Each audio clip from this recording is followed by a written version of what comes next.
It's late. Maybe your room is still. Maybe your chest is heavy. Maybe your thoughts are wandering again, not in a panic, just not letting you go. You've done your best. Brushed your teeth. Scrolled a little. Exhaled slowly. And yet, sleep still lingers somewhere out of reach. Your mind is full of memories, longings, unfinished feelings. You're not broken. You're just awake, and that's okay. So let's wander gently into another time. A time far older than bedtime routines. Let's travel to the banks of the Nile, to a world of linen perfume, carved stone, and closeness, real closeness. Because tonight we're asking, what was sex really like in ancient Egypt? You open your eyes. It's late evening, but the air is still warm. The moon hangs above the dark river like a polished pearl. Palm trees rustle softly. Somewhere, a reed flute plays. You're lying on a woven mat in a small, cool room, incense curling from a clay burner near the wall. This isn't a palace, but it's clean, lived in, familiar. Someone stirs beside you. There's no guilt here, no shame. In ancient Egypt, sexuality wasn't hidden. It was natural, a part of life, a part of the gods. Love and pleasure were seen as sacred gifts, not sins to be scrubbed away. You rise, step outside, walk through the courtyard where flowers bloom in the night air. Perfumed oil is kept in alabaster jars. You touch one, and it's still warm from the day's heat. In Egyptian art, lovers are shown close, touching, laughing, gazing into each other's eyes. There is no distance, no embarrassment. There are love poems still preserved, written on papyrus thousands of years ago. They speak not just of beauty, but of desire. I will lie down with you in the cool of the reeds. One lover writes, my heart glad, my body open like a fig. You pause, listening to the sound of footsteps on packed earth. Two young people pass by, arms linked. They speak softly, playfully, and you realize there were rules here too. Yes, there were arranged marriages. Yes, women had fewer rights than men in many ways. But still there was love. There was laughter. And behind closed doors, there was permission to be tender. Not always, not everywhere, but often enough that it left traces. In medical scrolls, there are references to intimacy, to contraception, to fertility, to ways of being close that weren't always about children, but about connection. You walk back to the mat. The scent of jasmine hangs in the air. You lie down slowly. And for a moment you feel it, the ancient truth, that closeness is not always loud or perfect or dramatic. Sometimes it's quiet, shared, sacred. If this voice, this soft window into another world, is helping you feel calmer, you're welcome to like or subscribe. Only if it brings ease. No pressure here, just presence. So, where are you right now? Wrapped in a blanket, breathing slower than you were 10 minutes ago. still alert, still floating between tired and thoughtful, maybe remembering someone or something. However you're here, it's the right way. You're enough, and you're allowed to rest. Let your shoulders drop. Let your breath deepen. Let go of what you're holding, even just for now. Tonight we'll linger in this world of oil lamps, poetry, and soft skin, where intimacy was art and love was something you could write into stone. Let's begin. Hey guys, tonight we're slipping back thousands of years into a land of sun-baked sandstone golden deserts and the quiet splash of the Nile. The air is thick with the scent of myrrh and blue lotus. You can almost hear the rustling of linen skirts, the murmur of temple priests in the distance, and the low hum of insects outside the reed-covered windows. You're standing at the edge of a city that never quite slept, at least not in the ways you'd expect. Ancient Egypt is waiting, not just with pyramids and papyrus scrolls, but with a surprisingly intimate view of what went on behind closed doors, if doors were even used. Sex in ancient Egypt wasn't just a private affair. It danced through public life, religion, and medicine. From temple rituals to court records, erotic poetry, to fertility spells, it's all there, preserved in ink, in stone and gossip, scratched into potsherds. But before you start thinking, it's all glamour and golden sheets. Here's your reality check. Hygiene was creative, and birth control included crocodile dung. You probably wouldn't survive a single night under those linen canopies, even with the perfume. So before you get comfortable, take a moment to like the video and subscribe, but only if you genuinely enjoy what I do here. And hey, post your location and what time it is where you are. I love seeing where you're all tuning in from. Now dim the lights. Maybe turn on a fan for that soft background hum. And let's ease into tonight's journey together. You're in a simple room now. A mud brick house with low ceilings, its walls coated in faded whitewash. A single clay oil lamp flickers. The bed is just a frame of wood with a net of cord, and yes, a stone headrest. No pillows.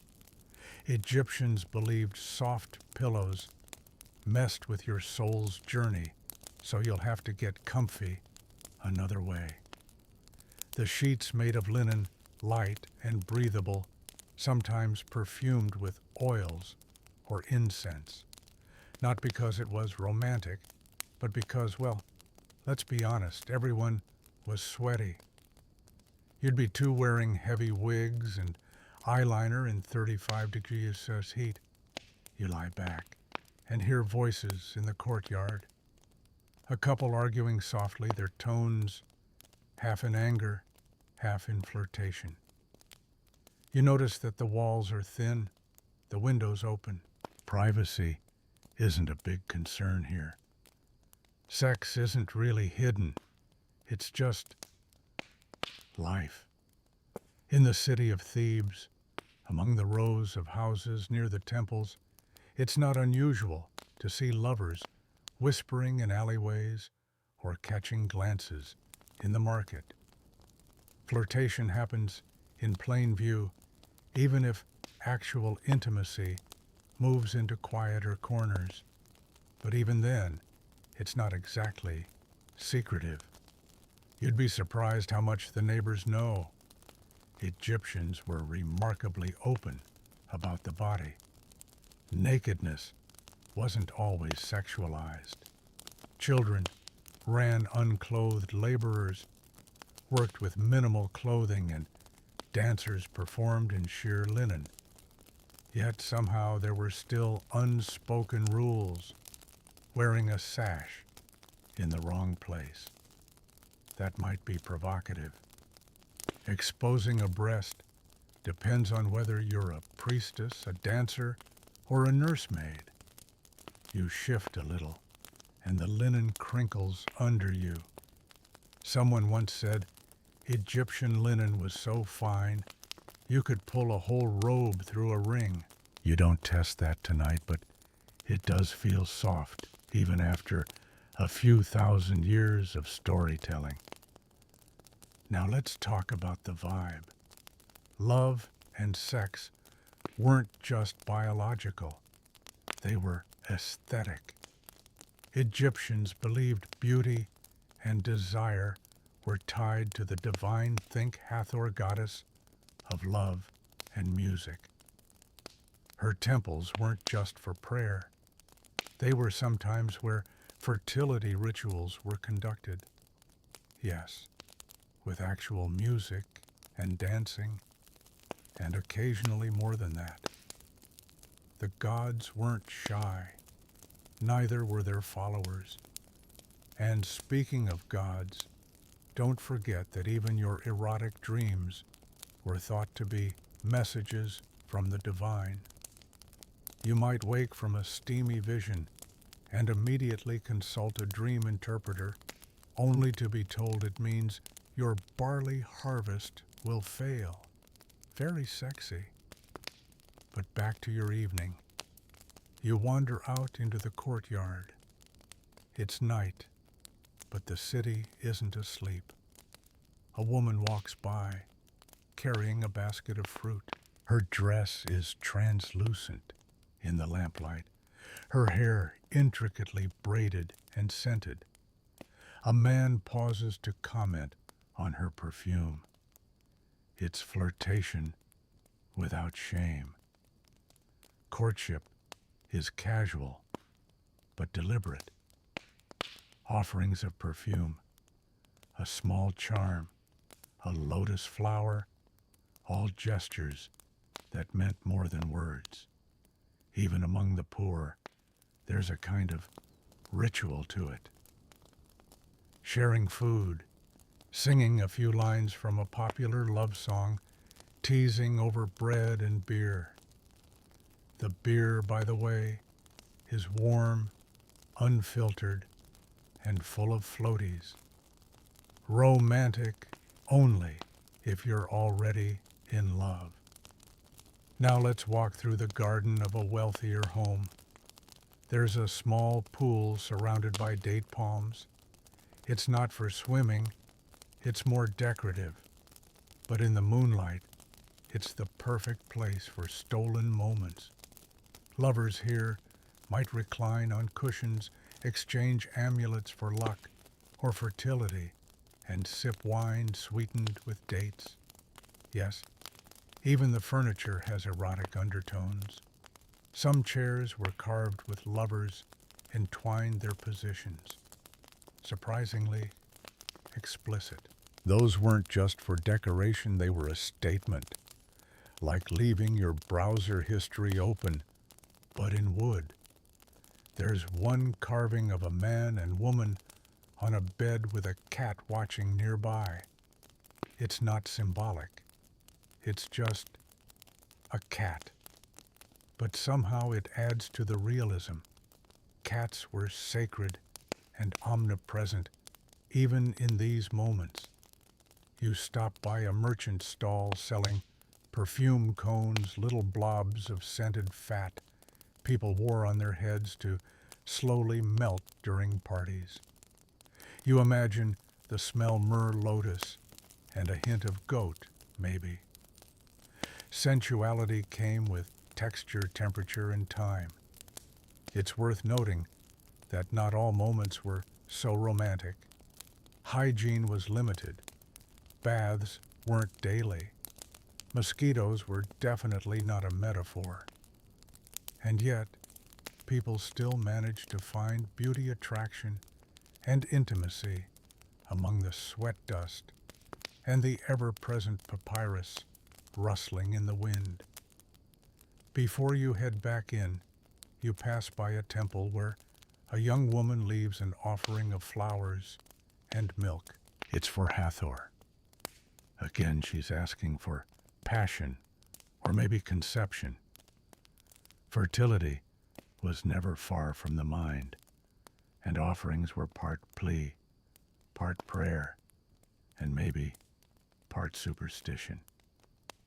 As you return to your bed and slide under those slightly too warm sheets, you can almost feel the presence of 1,000 similar nights. Some passionate, some awkward, some silent, all human. And as the oil lamp flickers lower, you drift into a world where the past was never quite past, just softly lit, slightly perfumed, and always alive with desire. You wake to the gentle clink of a priest's staff tapping stone in the distance, and it reminds you this world of desire is never separate from its gods.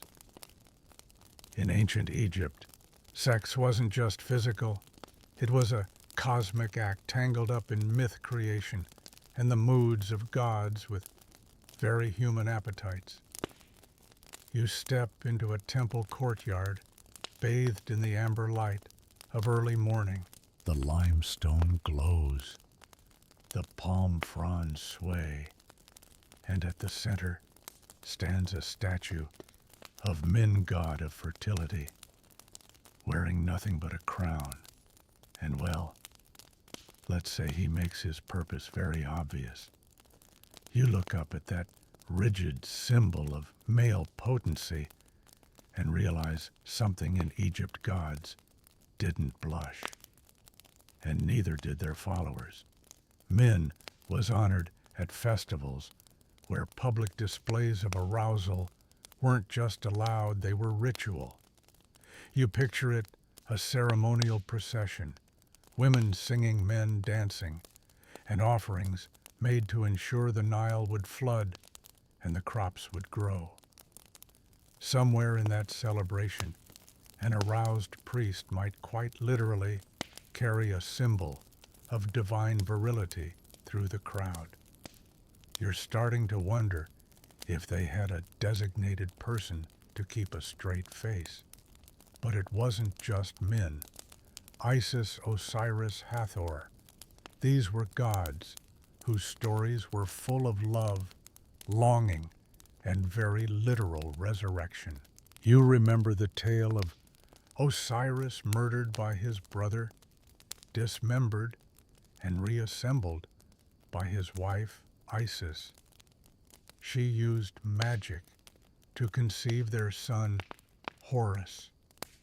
Historians still argue whether this involved an actual act of intimacy or a divine workaround, but either way, you're left imagining a goddess whispering incantations into the wind while calling back love from the grave.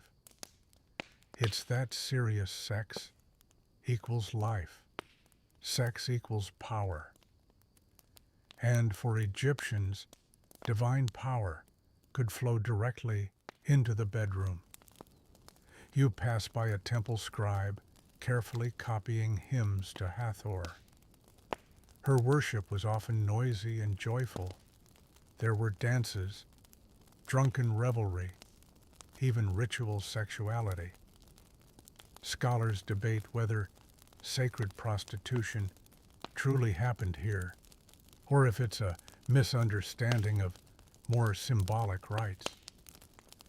But the idea remains, sexuality in this world was a bridge to the gods. And the gods, let's be honest, were kind of nosy. You duck into a shadowy hallway, flanked with wall carvings.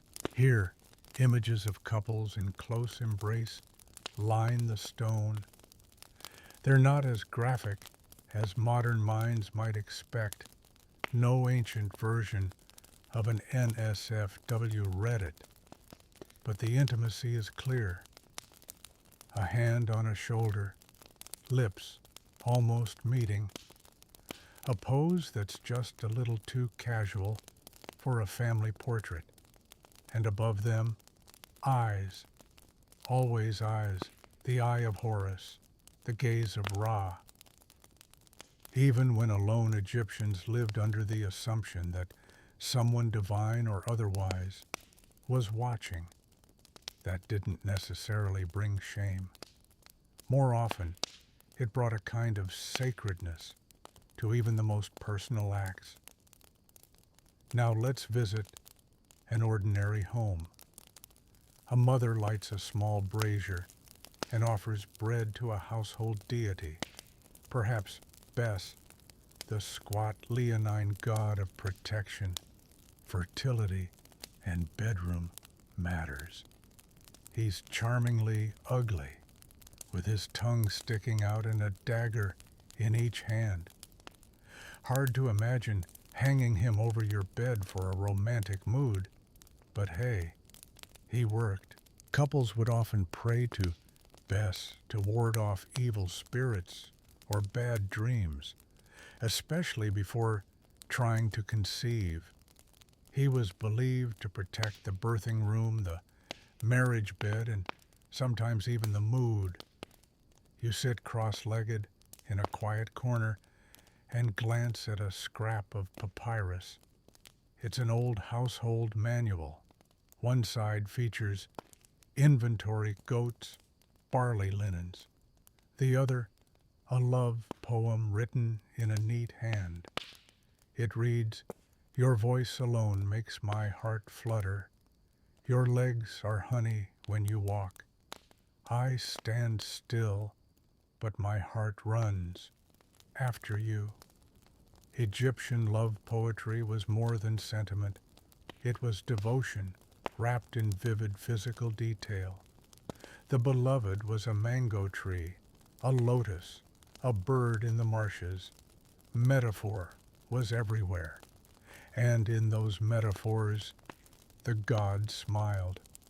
But not all divine intervention was wanted. Some amulets warned against love spells or lust potions gone wrong.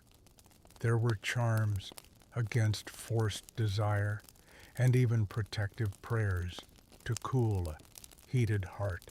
Apparently, unwanted attention existed even under pharaonic rule. You step into a granary where workers flirt over sacks of wheat. One offers a bite of date cake to another, winking.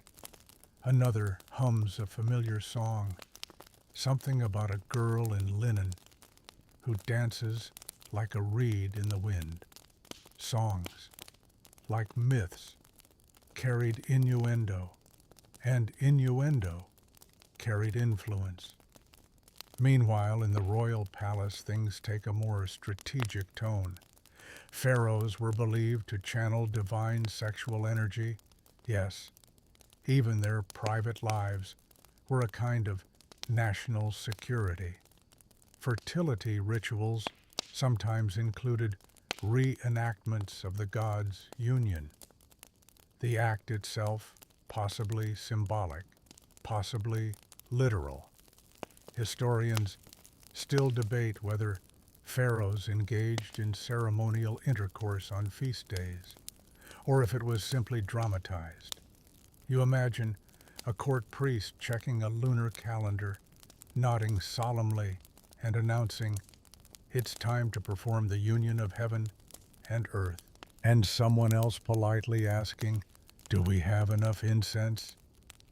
Even the architecture nodded to intimacy.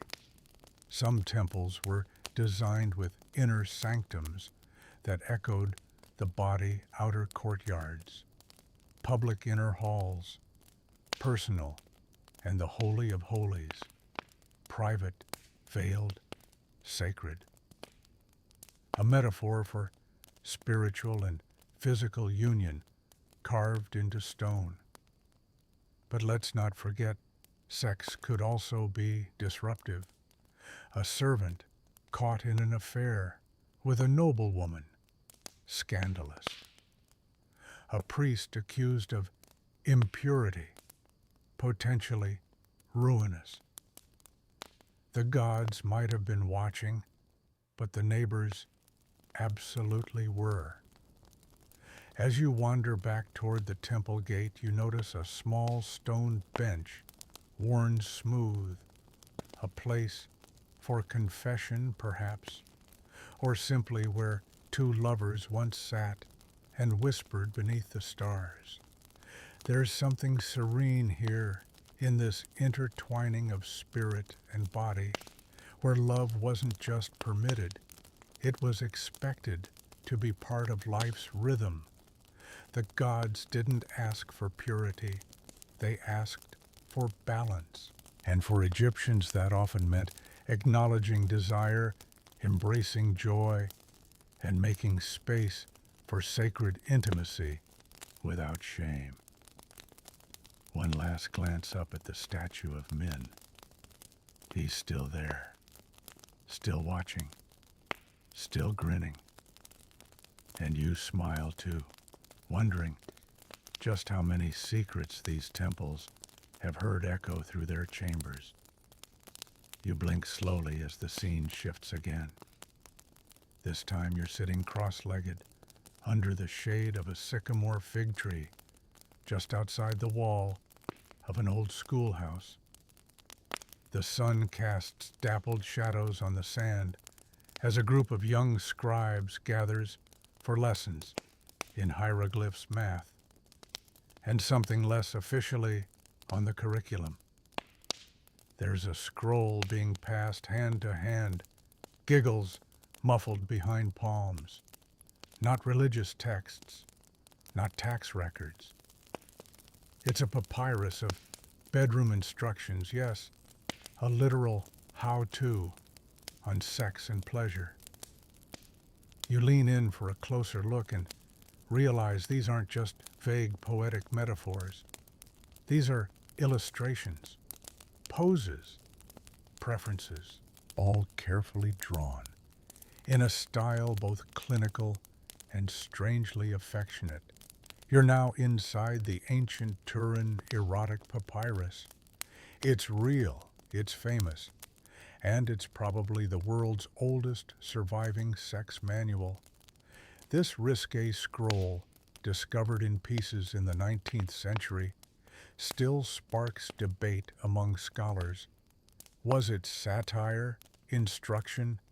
Erotica historians still argue whether it was meant for elite entertainment, a brothel, or a private joke among scribes with a little too much ink and time.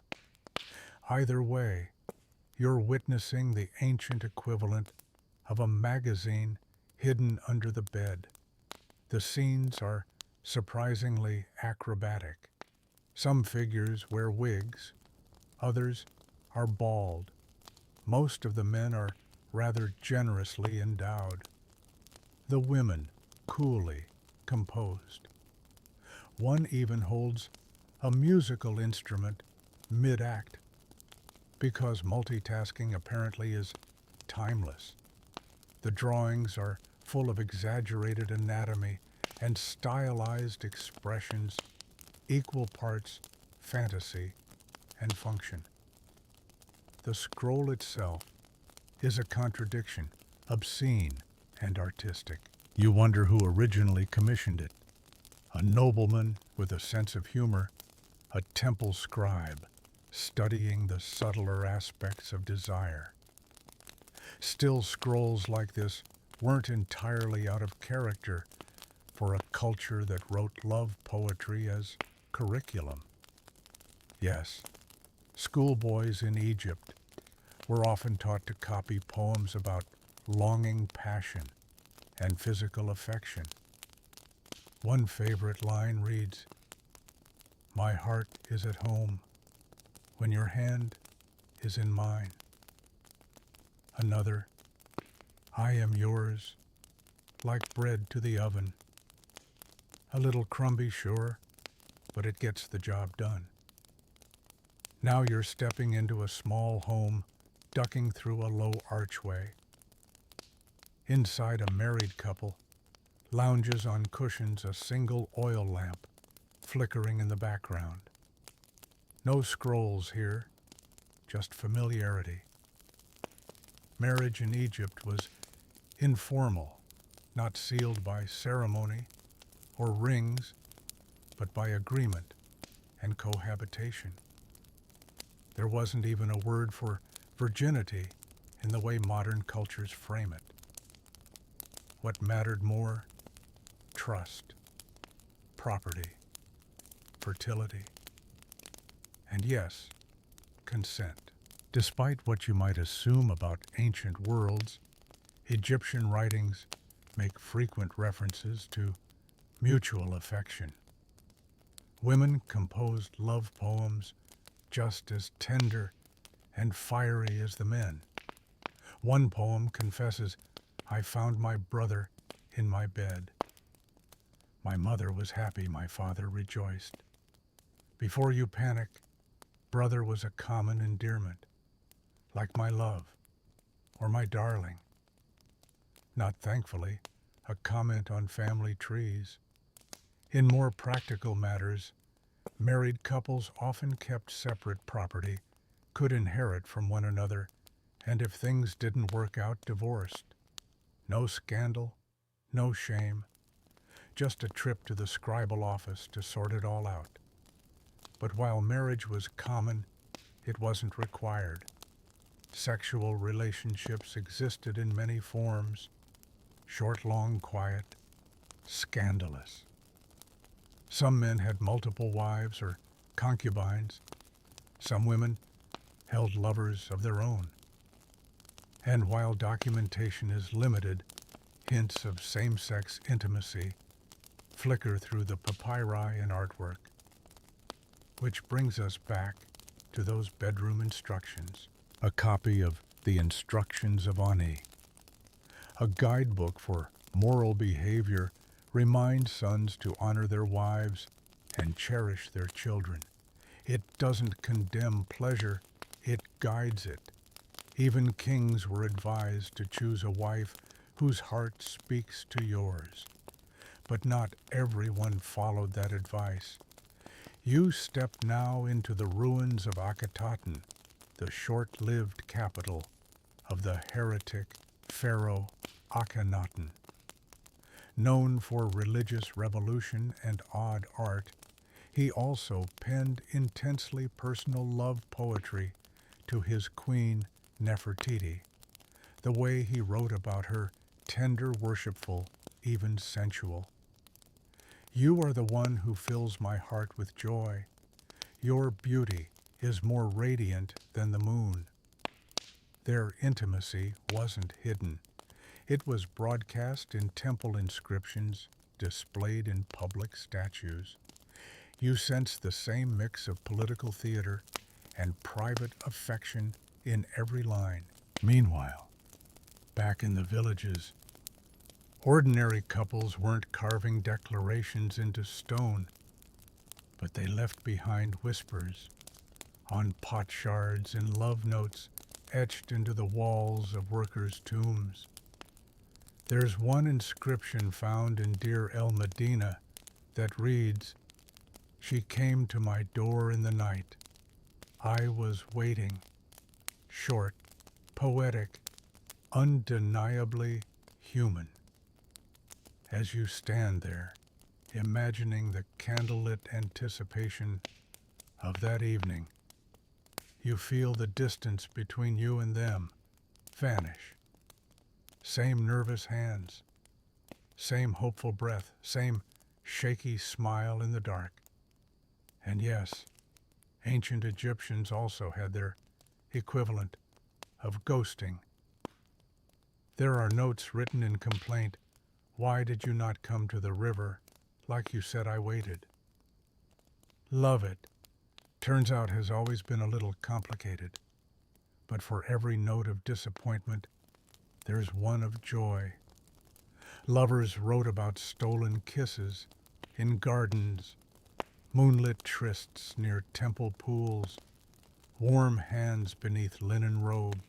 Their words echo across time like lullabies whispered between reeds. You glance down at your feet, dusty from wandering through memories. The sand, the scrolls, the laughter of scribes, the sighs of lovers long gone. Somehow, even without TikTok, they found a way to pass on their secrets. You smile softly and step back into the sun. You make your way from the quiet shadows of the scribal quarters and step out into the mid-morning brightness of a bustling riverside marketplace. The Nile flows steadily nearby, its currents glinting under the sun like hammered gold. You find yourself walking among half-dressed fishermen, bare-chested laborers, and linen-draped vendors, yelling over heaps of garlic and grain. And that's when you start to notice everyone's clothes are optional. At least more optional than you expected. For a culture as sophisticated as ancient Egypt, their approach to nudity might surprise you. Children often ran around without a thread of clothing. Servants and lower-class workers wore nothing more than a loincloth, if that. And dancers, especially female ones, wore gauzy dresses so sheer you'd think they were spun from mist. But here's the twist. It wasn't considered scandalous. Nudity didn't automatically imply sexuality. It depended entirely on the context. You could be nearly naked in the field, harvesting barley, and no one would bat an eye. But bare your shoulders at the wrong religious ceremony, or wear a sash tied in a certain provocative way at a formal gathering, that could cause whispers. Sensuality wasn't just about skin, it was about intent. You pause in front of a row of women selling perfume cones and kohl eyeliner, all dressed in finely pleated linen. Their dresses cling to their figures, their hair styled in glossy black waves or tucked beneath elaborate wigs. The line between dressing for utility and dressing for allure, razor thin. The line between public and private, even thinner. Modesty, you realize, wasn't about how much was shown, but about when and how it was shown.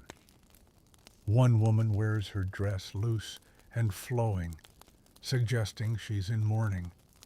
Another cinches hers with a red belt just below the hips, a silent signal she's open to suitors.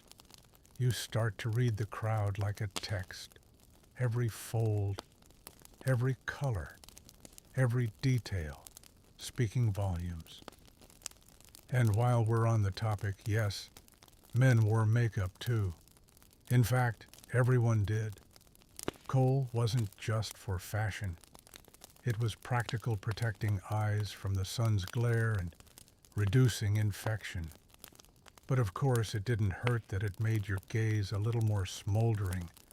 Paired with perfume oils and carefully groomed hair, even a humble scribe could show up looking like a demigod. Still, it's not all about aesthetics. There were clear social rules, unspoken, but powerful. Married women typically wore long dresses with straps. Priestesses covered their hair in temples. Upper-class women might wear jewelry that whispered of wealth, but never shouted. And yet, in private courtyards, even the most elegant woman might disrobe entirely to bathe in the moonlight or lounge with her lover in the heat of the evening. You imagine now one of those evenings. A couple reclines beneath a fig tree in their courtyard. The woman wears nothing but a beaded girdle and an oil-slicked wig. The man wears less. They talk softly, sharing a dish of dates and honey. A cat winds around their legs. No shame, no performance, just bodies in rhythm, with the heat, the scent, and the music echoing from the neighbor's flute. But not everyone could relax so freely. For women especially, the expectations shifted depending on status. A noble woman who walked too freely or laughed too loudly might find herself the subject of gossip. A servant caught being too flirtatious might lose her place, or worse. While ancient Egypt was progressive in some ways, it wasn't without double standards. Men's affairs were overlooked more easily. Women, especially those who bore children out of wedlock, faced harsher judgment. Still, there's evidence of agency. Papyrus documents show women suing for divorce, owning property, choosing lovers. In love, poetry, women speak with confidence, longing, and power. One writes, "I shall lie down beside you and wake beside you as the sun rises, and your mouth says my name." That's not just sensual, that's assertive. You keep walking past a street performer, twirling a stick, past a young girl, balancing jugs on her head, past two teenage boys, arguing over who gets to sit next to a certain apprentice scribe. The air is alive with innuendo, but also with laughter, teasing, and play. Love and flirtation weren't isolated events. They were folded into daily life like figs into honey.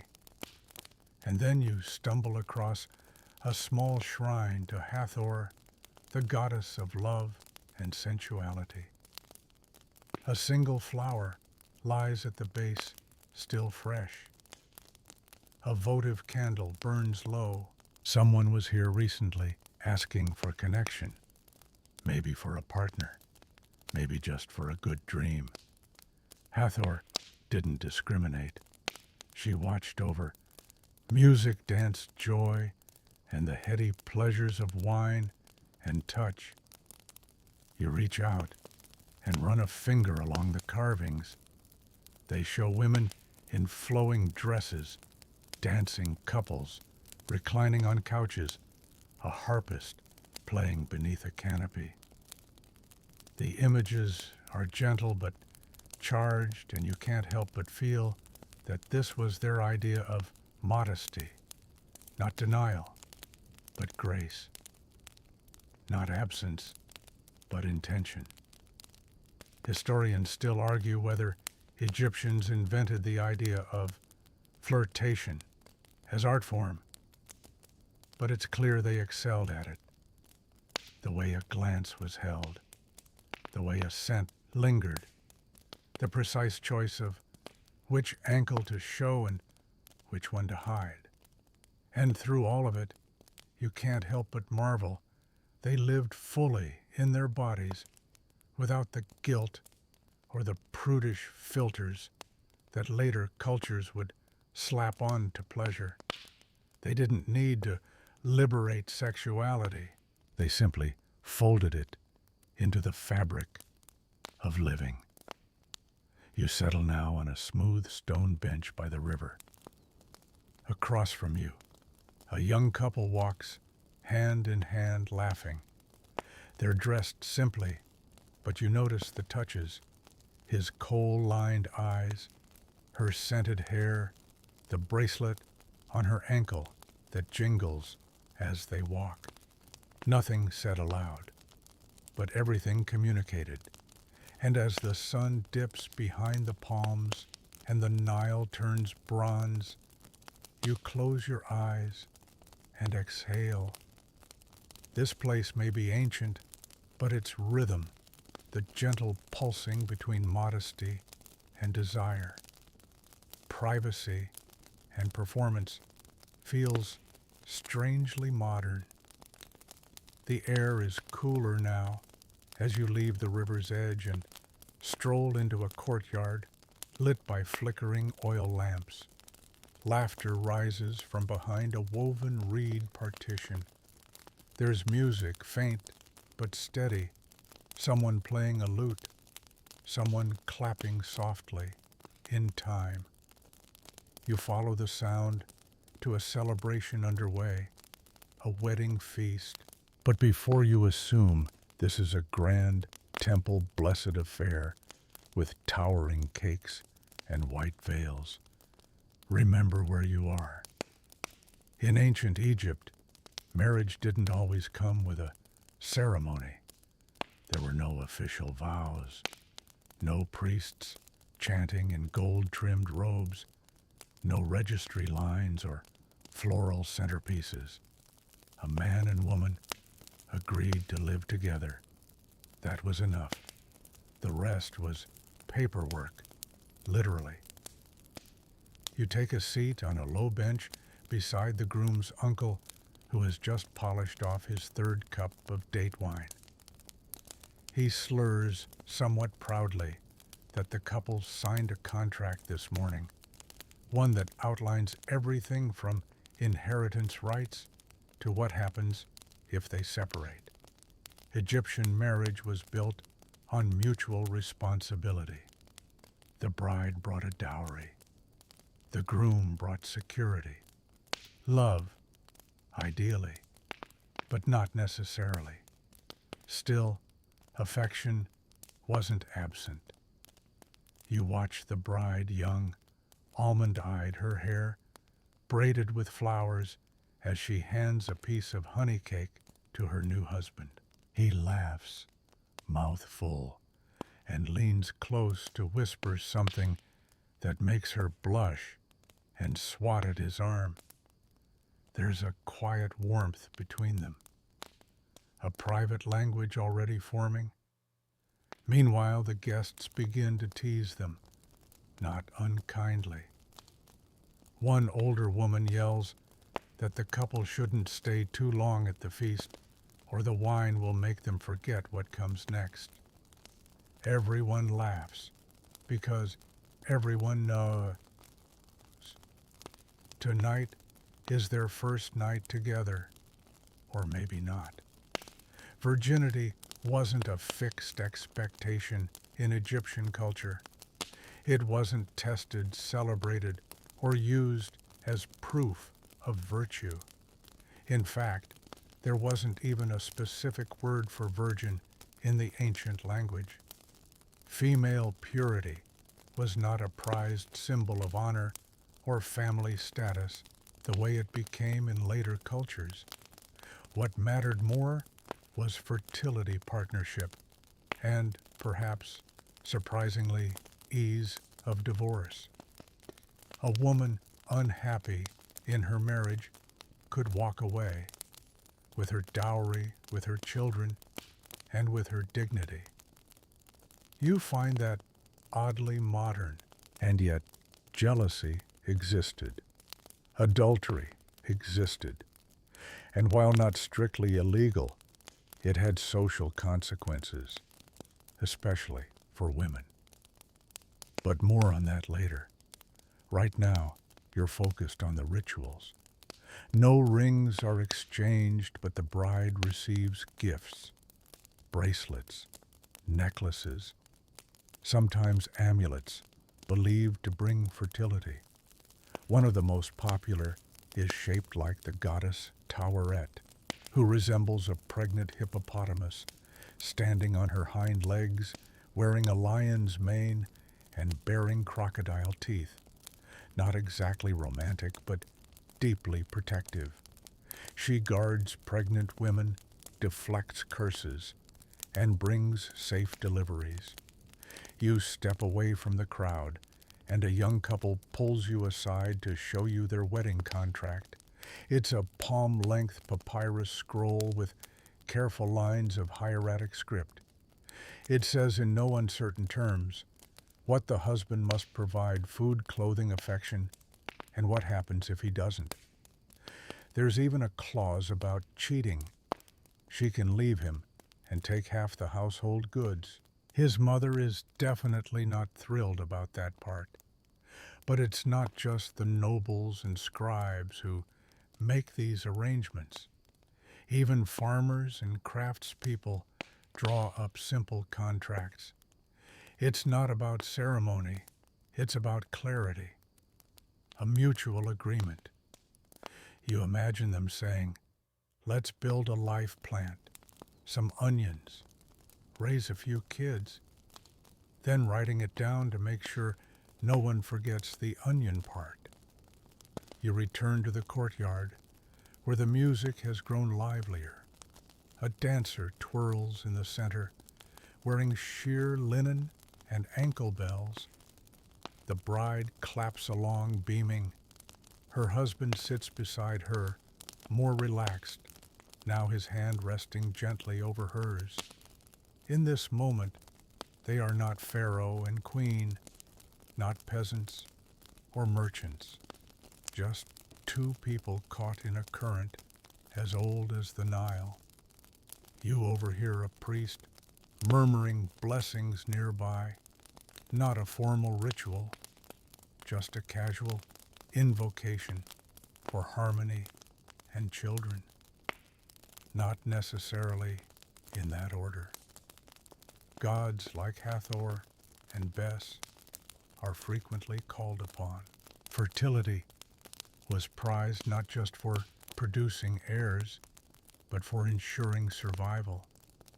More children meant more workers, more security, more legacy. And while fertility was valued, infertility wasn't cursed. If a couple couldn't conceive, they might visit a temple for guidance, or adopt, or simply remain together, weaving their love into other parts of life. Historians still debate how often marriages were arranged versus based on affection, but there's plenty of evidence that love matches happened and lasted. Letters from husbands to wives speak of longing during absences. Some even request specific foods from home. Others send poems. One scribe wrote, "You are the only one for me. I see others, but my heart remembers your smile." And remember, this wasn't elite literature. These were working people writing their feelings in between grocery lists and tax records. A kind of emotional literacy that feels startlingly fresh. As the feast winds down, guests begin to leave, slipping off into the narrow alleys with full stomachs and sticky fingers. The bride and groom retreat to a small upper room tucked behind palm mats and baskets of grain. You hesitate for a moment, then climb onto the rooftop to give them privacy, lying on warm tiles under a sky pricked with stars. You think about how different this all is from modern expectations. And yet it's the same.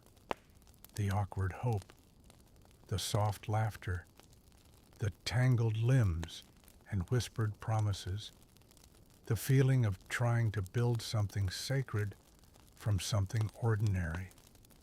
You close your eyes, and somewhere below, two people fall asleep next to each other for the first time, with no vows, no rings, only the sound of breath shared in the dark. The sun rises again, this time over stone walls, taller and thicker than any house you've seen. You're at the palace, massive quiet, except for the rustle of reeds outside and the occasional shuffle of sandaled feet. Inside, beyond carved pillars and painted ceilings, lies a world few entered freely, the royal harem. Now, before you let your imagination run wild with tales of velvet cushions and languid afternoons, let's ground things a bit. The Egyptian harem Per Kenret, or House of the Royal Children, was more of an institution than a boudoir. Yes, it included royal wives, concubines, and female entertainers, but also tutors, scribes, servants, children, even guards. It was part school, part family compound, part political hub, and only occasionally a den of passion. You tiptoe through the cool hallway, past a painted wall, showing women playing board games, braiding hair, and offering lotus blossoms. It's quiet, but you can almost hear the gossip, the laughter, and the careful whispers traded like currency. Royal women in Egypt wielded power, sometimes more than their husbands. The Great Wife. The official queen held serious political sway, often managing temple properties and foreign diplomacy. She was expected to produce heirs, yes, but also to hold court, interpret omens, and sometimes even rule as regent.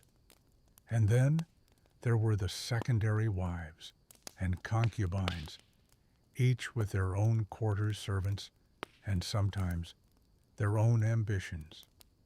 One scroll tells the tale of Queen Ta, wife of Amenhotep III.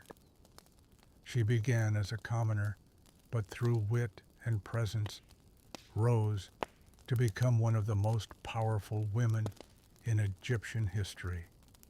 Her letters survive, written to foreign kings, demanding respect not just for her husband, but for herself. Then there's the story of Ankhesenamun, wife of Tutankhamun, who may have written a desperate letter to a foreign enemy king after her husband's death, begging for a royal marriage to protect Egypt.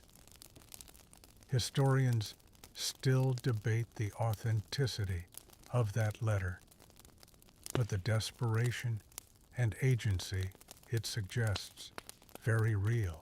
You move past a bronze mirror catching your reflection. In this place, beauty wasn't just aesthetic, it was currency.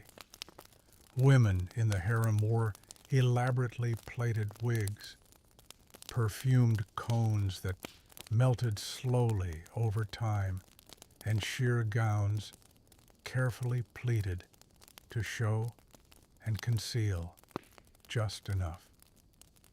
But life here wasn't all luxury. Being in the harem meant constant scrutiny. Every movement, every word, every visit from a royal attendant could be twisted into gossip. A woman favored too often by the pharaoh might be envied. Ignored too long, she might fall out of political relevance altogether. And don't forget, sometimes concubines weren't Egyptian. Many were foreign princesses sent by their fathers to secure alliances. Imagine arriving from Nubia or Mitanni, barely speaking the language, now expected to charm a god king while watching your every step. Isolation in paradise. Still, it wasn't all chessboard maneuvering. There were genuine affections. Pharaohs were known to show real devotion to their queens. Ramesses II, for example, built a temple for Nefertari at Abu Simbel and carved her image beside his own unheard of in many ancient cultures. That's not just affection, that's public love. Of course, pharaohs also had children with many women. And here's a curious fact. The harem was often called the house of the royal children, not just because it housed the mothers, but because their children were educated together. These princes and princesses grew up side by side, forming bonds or rivalries that could shape dynasties. You pause beside a scribe in the corner, copying out birth records, names, dates, maternal lineages, all meticulously recorded, not just for pride, but for inheritance. Bloodlines mattered especially when succession was in question, and sometimes things got complicated. Take the infamous harem conspiracy. A lesser wife of Ramesses III, named Tiye, not to be confused with Queen Taye, earlier plotted to assassinate the king and place her son on the throne. The plot involved magic spells, military officers, and probably some very persuasive pillow talk. It was uncovered, and dozens were put on trial, including women from the harem. Some were sentenced to death. Some were forced to take their own lives. So, no, it wasn't all silken fans and idle daydreams. The harem could be deadly. You peek through a curtain into a private room. A woman reclines on a couch, reading a love letter. Her brows furrow, then soften. She smiles to herself. Perhaps it's from the king, perhaps from a lover not meant to be. Even in this gilded cage, hearts wandered, and the women here weren't powerless. They formed alliances, helped raise royal children, advised on temple matters. Some became regents, a few became pharaohs. Hatshepsut ruled Egypt in full regalia. Tuzret claimed the throne herself. Even Cleopatra, though far later, walked this same path of influence, wrapped in beauty and intellect. Historians still argue whether the harem system empowered or suppressed women. The answer, as with most things in Egypt, is probably both. It depended on who you were, who favored you, and how well you played the game.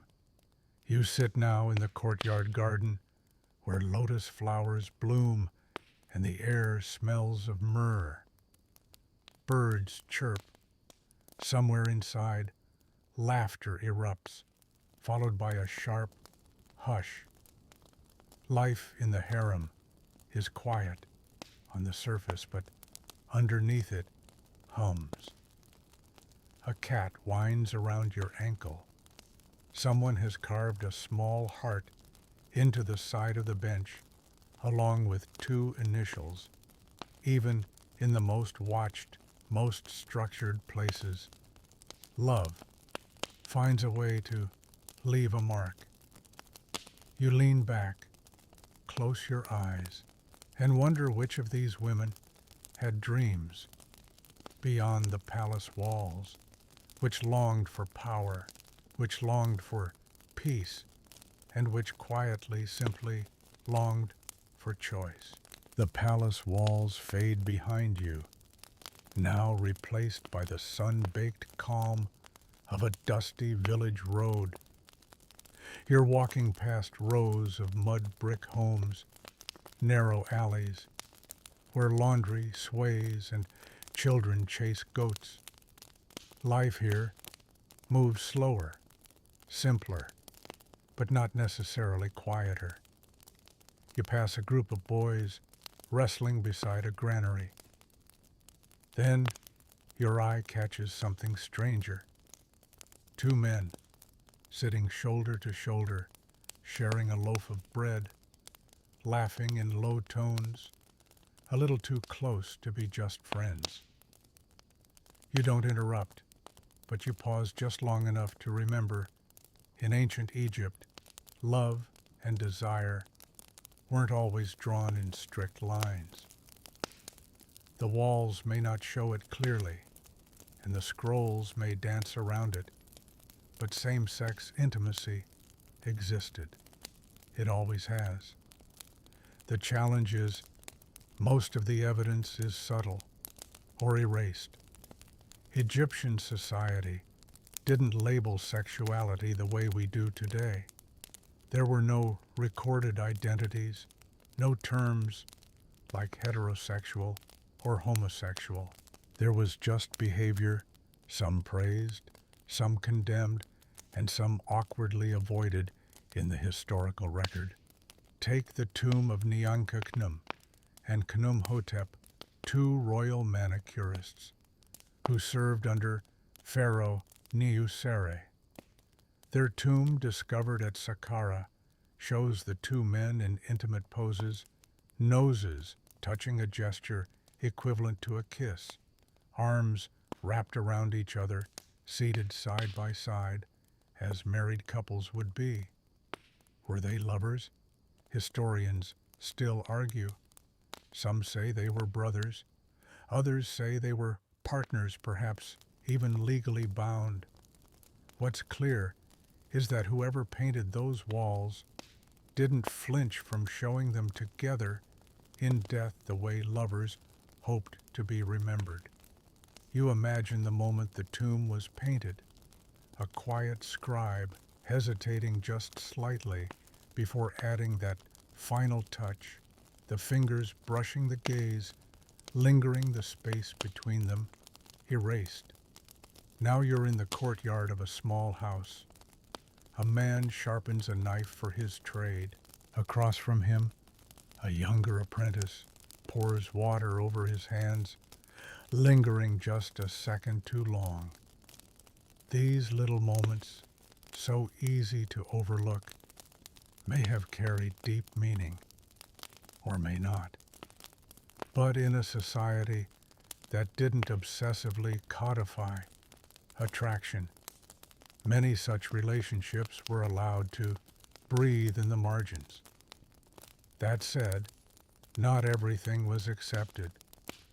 Egyptian law and morality focused less on desire itself and more on social order. Public acts that disturbed the community, regardless of the genders involved, could be punished. But private lives, those were largely left unregulated unless scandals spilled into courtrooms. Still, you notice something. The stories are harder to find. The records of same-sex love are fewer, quieter, fragmented. Not necessarily because it was forbidden, but because it wasn't prioritized by scribes writing official histories. After all, the story of Pharaoh's latest conquest made better state propaganda than the affection between two stable workers in a village by the river. And yet the traces remain. There are love poems that do not name genders, only longing. Phrases like, "My beloved's voice is like honey," or "I cannot sleep for the scent of their hair." Genderless, faceless, universal. You picture two women working at a weaving loom together. One leans close, says something under her breath. The other smiles. They finish their work, share a drink, walk home under the same sky. The record doesn't say what they felt, but you feel it anyway. In temples, certain gods were associated with fluidity. Hapi, god of the Nile, was often depicted with both male and female features, breasts, rounded belly, a headdress worn by both queens and kings. The Nile itself was both giver and taker, nurturer and destroyer. Duality wasn't feared, it was honored. And then there's Seth and Horus. Their mythic battle for Egypt's throne is filled with violence, trickery, and oddly, a sexual twist.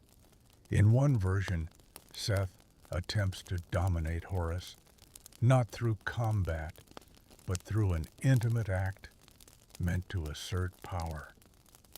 Horus counters the assault with, let's say, a very clever bodily trick involving a lettuce and a surprise reversal. Was this a morality tale, a satire, a political metaphor? Historians still debate it endlessly. What's fascinating is that such themes were woven into public religious stories, not hidden away. Power, sexuality, revenge, they all mingled in myth. You sit now beneath a fig tree near a small shrine. Someone has scratched graffiti into the stone, a name followed by a heart, followed by another name, both male. It's crude, childish, but it's there.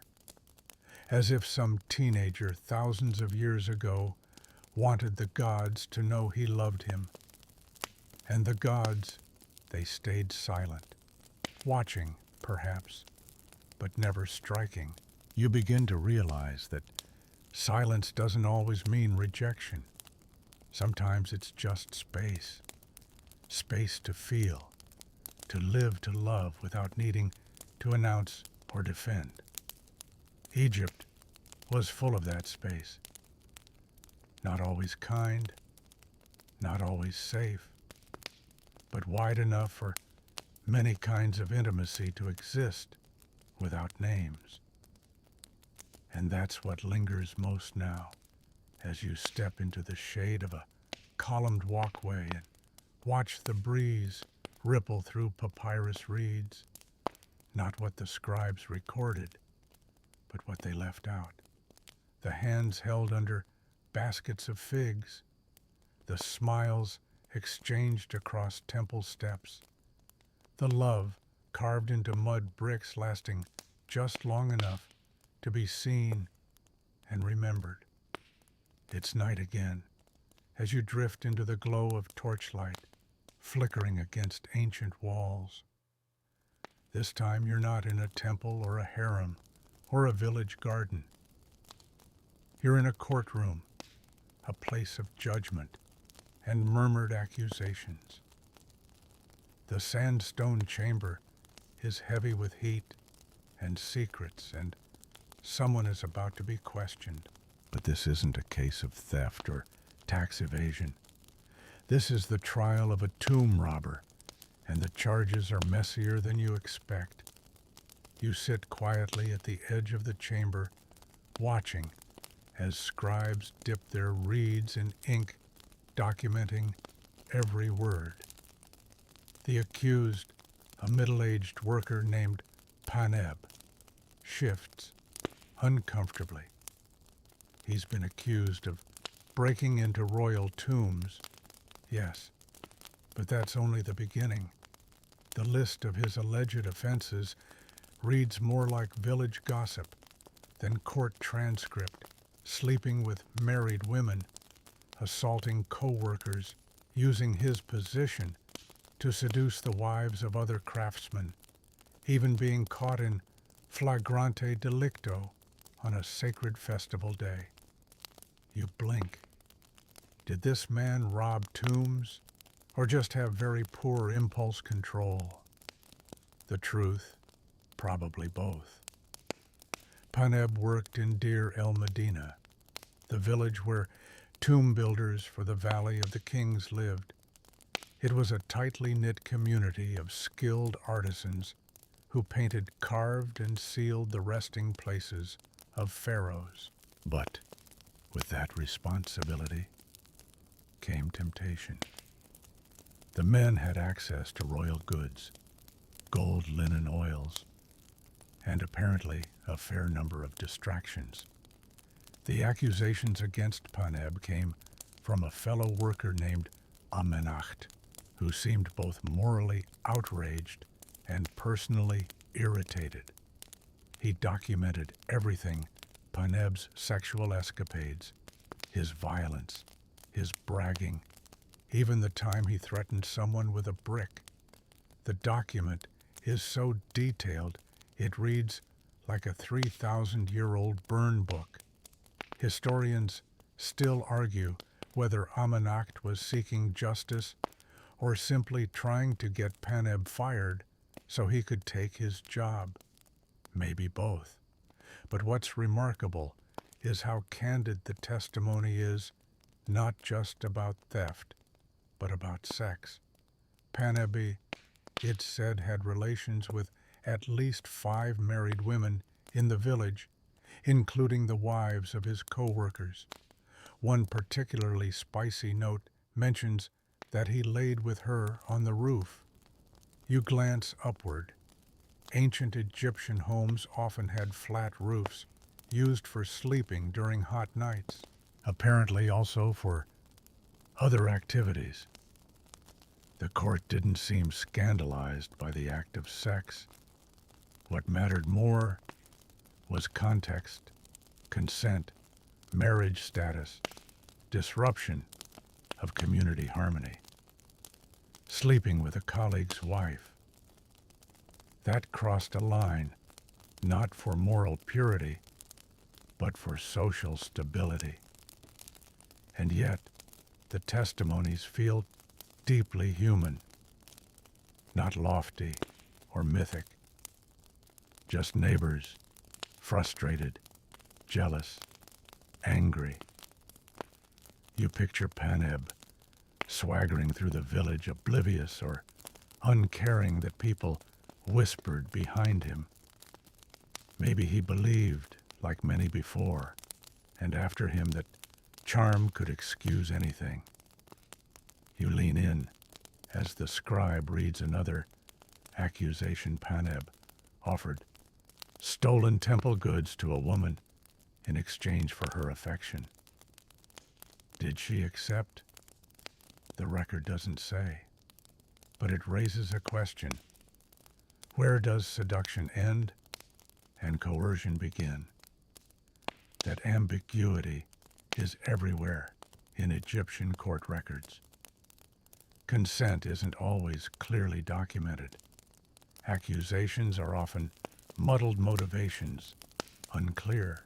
You're left to wonder whether some women used intimacy as strategy, or whether they simply had no say. One papyrus from a different village tells of a woman accusing a man of assaulting her. The case was dismissed when the man claimed she came willingly. The judge ruled in his favor. Was it justice, or just another silence etched into history? Still, not all cases ended with denial. In some court records, men are punished for aggressive advances, flogging, dismissal, exile. Sexual misconduct wasn't invisible. It was investigated, especially if it involved temple spaces or festivals. Sacred places demanded sacred behavior. And if you were caught violating, that even Pharaoh's favor might not save you. You walk now through the village where Paneb once lived. The homes are small but neat, built in rows with shared courtyards. Neighbors knew everything about each other. Every fight, every affair, every awkward rooftop encounter. Privacy was more dream than reality. And yet, people managed to fall in love here. Not everyone was Paneb. For every scandalous court case, there were countless quiet relationships that left no records, only fingerprints on pottery, initials scratched into walls, laughter carried on the evening breeze. You pass a small shrine where a woman kneels, lighting incense. Her husband has been called to court, wrongly, she says. She offers prayers to Ma'at, goddess of truth, and balance, hoping the scales will tip in their favor. Justice in Egypt wasn't blind.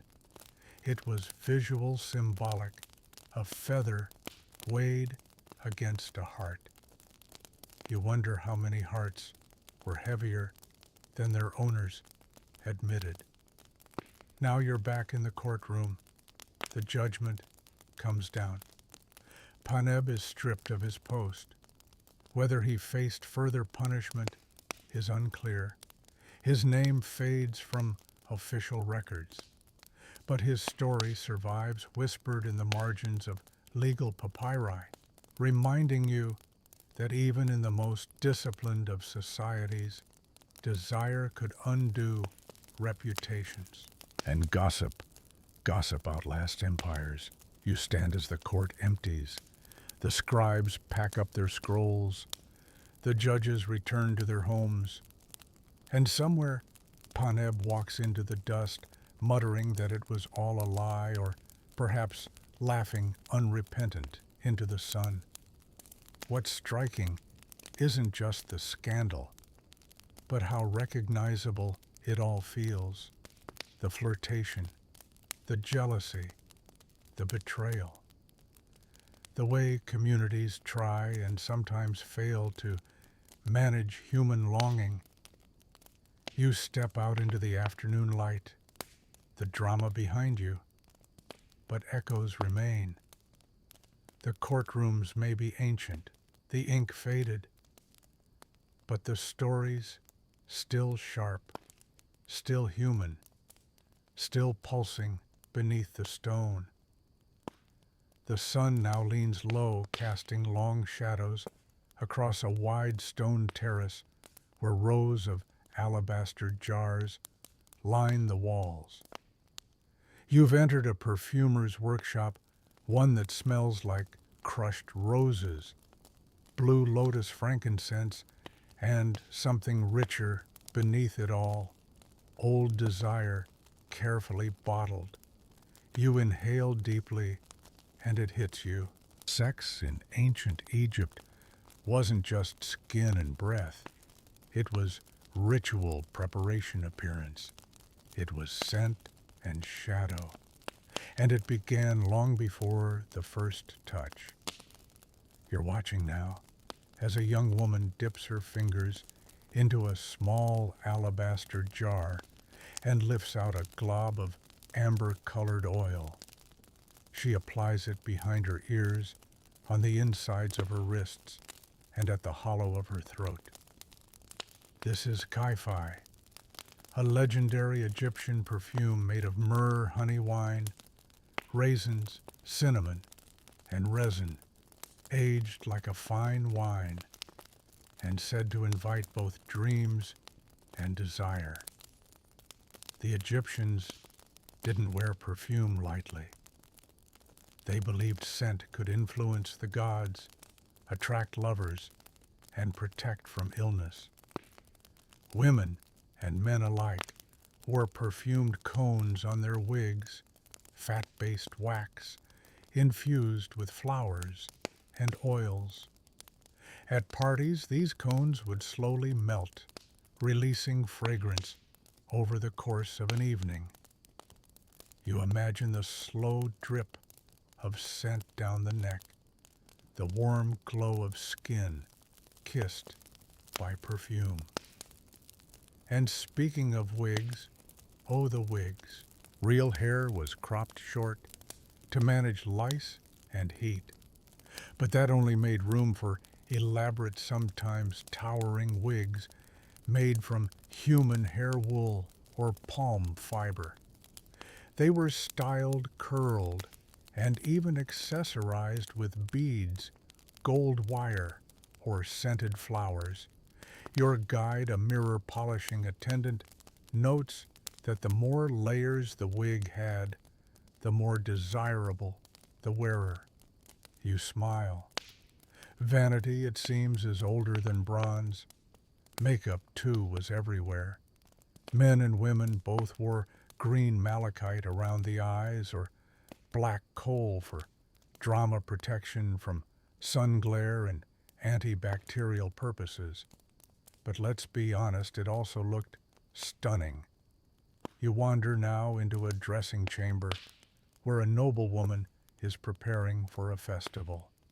Her attendants smooth linen over her curves, adjust jewelry, apply a thin layer of crushed carmine to her lips. She looks in the mirror, not a modern one, but a polished bronze disc with an ornate handle. And she smiles, not at vanity, but at readiness.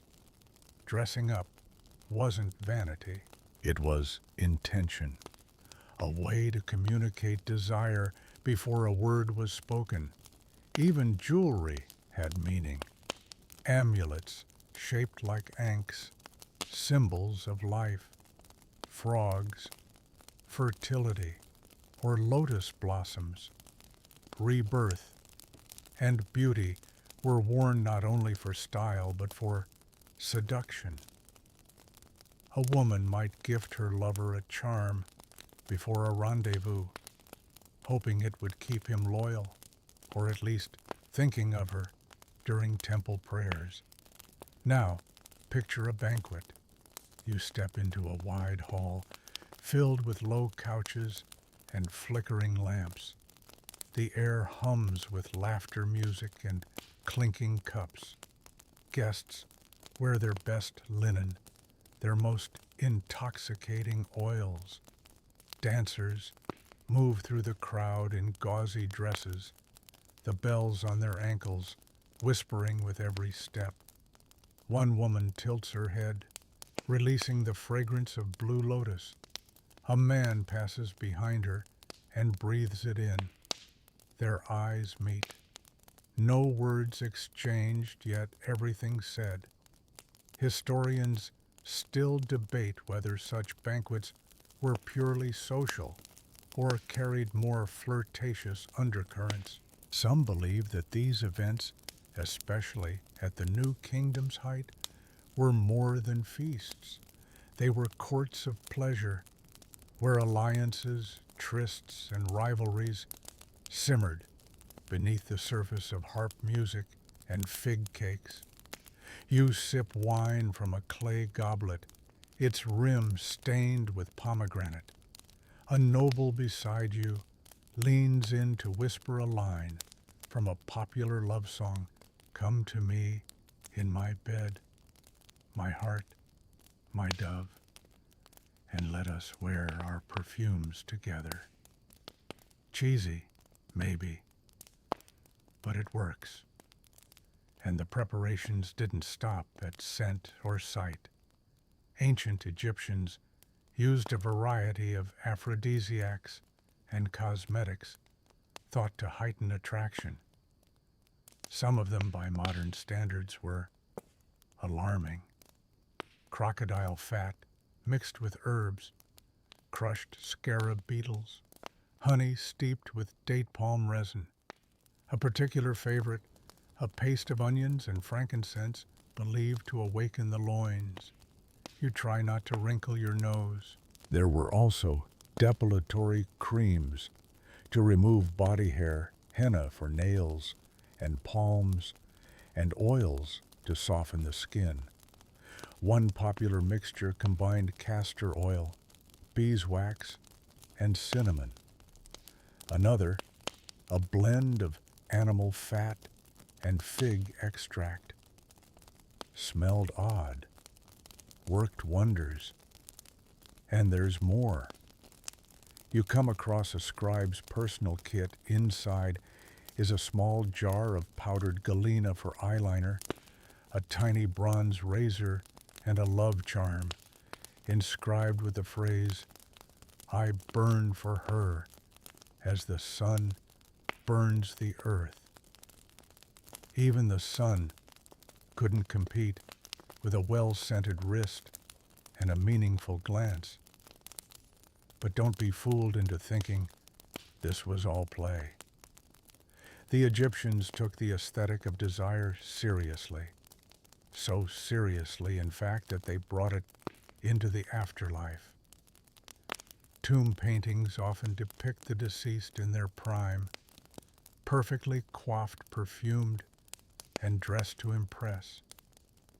They're shown with their spouse, eternally young, eternally fragrant, forever, gazing into each other's kohl-rimmed eyes. Even in death, you wanted to look good. In fact, some tombs contained makeup kits, mirrors, oils, and wigs for the journey beyond. Because who knows, maybe Ra throws a pretty wild after-party. You leave the dressing room and step once more into the warm air. The moon is high now, casting silver over palm trees and rooftop terraces. Somewhere, a young man applies his third layer of oil. A woman checks her wig one last time. Two lovers meet in a quiet alley, their hands already scented with kai-fi. Everything is ready. Desire here is preparation, anticipation, a ritual as old as the pyramids. And for a civilization that built monuments to eternity, seduction was just another kind of architecture, carefully constructed, beautifully adorned, meant to last. You're in a different sort of room now, smaller, dimmer. The walls are made of thick plaster, cool to the touch, and lined with simple shelves holding small clay jars. A midwife hums softly beside a patient, grinding something foul-smelling with a pestle. You try not to breathe too deeply. Welcome to the quiet, unsung side of Egyptian sexuality, contraception, fertility, and everything in between. This isn't the part written on temple walls or sung in love poems. But it was a crucial part of life, and not without creativity. Ancient Egyptians, as it turns out, were surprisingly proactive when it came to birth control, though their methods ranged from mildly effective to crocodile dung. Yes, crocodile dung. You glance over as the midwife lifts a fresh bundle of linen soaked in honey and natron. She's preparing a pessary, a kind of ancient tampon or suppository. Ingredients varied, but often included honey as an antiseptic acacia gum, which contains lactic acid and sometimes, yes, dried dung from crocodiles, thought to form a physical barrier inside the body. You wonder whether that was more of a mood killer than a contraceptive. The records don't lie. Instructions for such mixtures survive in the Ebers Papyrus and Kahun Gynecological Papyrus, both medical texts from around 1800 BCE. They describe various ways to prevent conception or increase fertility. Methods included herbal infusions, fumigations with myrrh or frankincense, and in one case, standing over a pot of burning herbs and inhaling deeply. Steamy. Historians still debate whether some of these worked at all, but what's clear is that women weren't passive participants in their reproductive lives. They consulted midwives, tracked their cycles using lunar calendars, and used spells and amulets to ward off unwanted pregnancies or summon desired ones. And yes, magic and medicine were deeply entwined. You peer over the shoulder of a woman, muttering an incantation as she ties a red thread around her ankle. It's a charm invoking Isis, goddess of motherhood, asking her to close the gate for now. Another woman nearby rubs her belly with oil blessed at Hathor's temple, believing it will soften the womb and increase chances of conception. A nearby scribe documents this without flinching. For Egyptians, magic wasn't superstition. It was practical, ordinary, like boiling water or applying balm. A love spell might be prescribed alongside a barley paste. A pregnancy test could involve onions or grains. One method instructed a woman to urinate on wheat and barley seeds over several days. If they sprouted, she was pregnant. If only barley sprouted, it was a boy. If wheat, a girl. Science, sort of. Some studies suggest germination might react to hormonal changes, but mostly it's a reminder that these people wanted answers just like we do now. You step into a private chamber and find a woman in labor knees, drawn up, gripping the hands of two midwives. A third woman stands nearby with a carved ivory wand, protective, engraved with images of lions, cobras, and deities. Childbirth was dangerous, unpredictable, and sacred. Women faced it with bravery, but not alone. Bess, the squat protector god with a lion's mane, watches from a painted niche. He's here for the birth. He's here for the marriage bed. He's here when it all goes wrong. And sometimes it did go wrong. When pregnancies ended early or infants were lost, women mourned, but often turned quickly to practical ritual. Offerings were left at temples, milk poured on shrine altars, small wooden dolls floated down the Nile to carry away grief and invite healing. The emotional language isn't always recorded, but the gestures speak. A mother's amulet found buried with her stillborn child. A lullaby scratched into a pot shard. A broken figurine wrapped in cloth and placed under a floor tile. You feel a sudden tenderness for them, not for their wisdom or methods, but for their determination to control the uncontrollable, to balance desire with caution, hope with preparation, sex with consequence. And while women bore the brunt of it, men weren't entirely removed from these rituals. Some fertility amulets included symbols of male arousal or inscriptions meant to increase virility and protect the seed. There were even spells to cool the loins when passions ran too hot, used in both medical and legal contexts.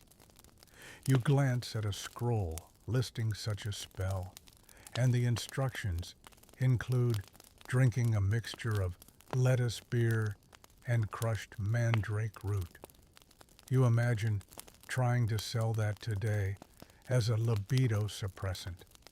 But more than potions or rituals, what strikes you most is the effort, the care. Egyptians didn't treat sex as casual or mechanical. It was layered, physical, emotional, spiritual. And those layers extended into its aftermath: pregnancy, birth, child rearing, or the quiet grief of those things lost. You're walking now through a small cemetery near the Nile's edge. Many of the graves are unmarked, but a few hold inscriptions, names, prayers, and occasionally professions. One simply reads midwife to the house of life. House of life, that's what some temples were called. But it also meant womb, home, heart. The place where creation begins, divine and mortal.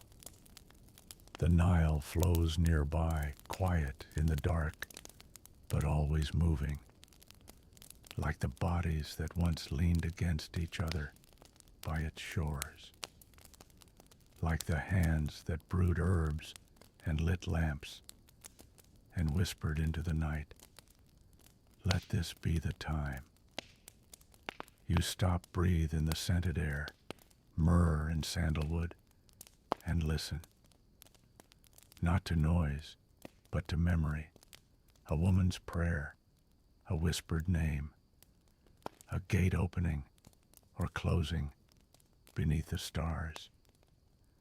You walk now beneath rows of papyrus columns, taller than trees, painted with images of gods in mid-step, mid-blessing, mid-glance. The air in the temple is cooler, sacred, and utterly still, like time has stopped to hold its breath. This is not a place of passion. This is a place of purity, or so they say. You're standing in the innermost hall of a great temple complex, watching a young priest carefully grind incense into a copper dish. His hands move with practiced reverence. Every motion is deliberate. Every breath is part of ritual. His linen robe is spotless, and his head is freshly shaved.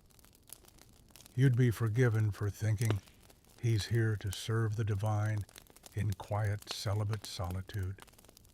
But here's the thing: Egyptian priesthood wasn't as pure as modern minds like to imagine. The idea of priestly celibacy is mostly a retroactive assumption. In many ancient cultures, including Egypt, priests were often married. They had children. They lived in the world. Their purity wasn't about abstaining from sex completely. It was about ritual cleanliness, which could be washed away with a bath incense and the proper spell. You follow the priest into a side chamber where he prepares to serve in the morning ritual for Amun.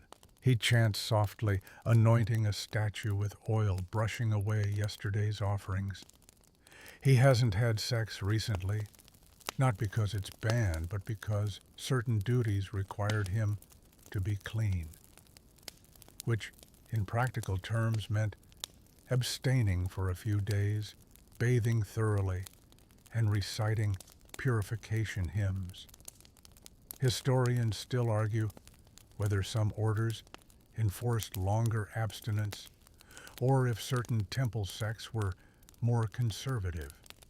Some evidence suggests that priests of Osiris in particular were expected to avoid sexual activity before performing burial rites out of respect for the dead. But again, this wasn't lifelong celibacy. It was situational.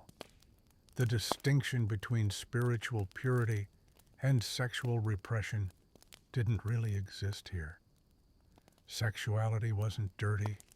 It was natural, even sacred. And that becomes clearest when you step into the temple of Hathor. Hathor, the goddess of love, music, dance, beauty, and fertility, had temples that pulsed with life. Her priestesses were often dancers and musicians, trained not only in ritual performance, but in arts of allure. Ceremonies in her honor could involve singing, clapping, and sensuous movements, not lascivious, but joyful, celebratory, embodied. You stand at the edge of one such hall now, where the faded carvings show women twirling in long pleated linen, their arms raised like birds in flight. A few scholars believe that on special festivals, these dancers represented Hathor herself. Some even say that ritual lovemaking occurred in her temples either symbolically through statues and chanting, or literally during rites meant to mirror divine creation. Is that true? No one knows for sure.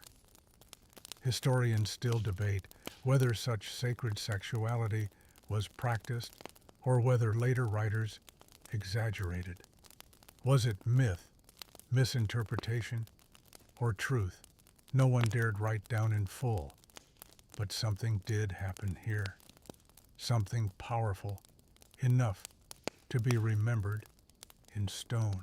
You run your hand across a carved pillar and feel the warmth left behind by centuries of prayers, songs, and bodies moving in rhythm. You wander now into a different kind of sacred space, the house of life. Part temple, part library, part healing center. It's where scrolls were kept, diagnoses made, potions brewed. Here, priests served as doctors, scribes, dream interpreters, and here too, sex wasn't ignored, it was studied. Scrolls survived describing male weakness and female burning. Prescriptions were made for desire that was too strong or too absent. Some were physical cures, others were magical invocations, sometimes both. You glance over the shoulder of a young initiate copying a spell to cool a man who burns with desire. For many women, let him drink beer, brewed with papyrus ash, and lay his hands in the Nile at dawn. Whether it worked or not, the intention is clear. Sex wasn't just about impulse. It was part of the cosmic balance. And when that balance tipped too far toward obsession or neglect or betrayal, remedies were called for. Even the architecture here echoes that belief. The temple's layout mirrors the body outer courtyards as limbs, inner sanctums as vital organs, the naos, the sacred core, as the heart or womb. You imagine each corridor as a vein pulsing with incense and prayer. Each statue an embodiment of desire transformed into devotion. And yet, for all its grandeur, the temple remains deeply human.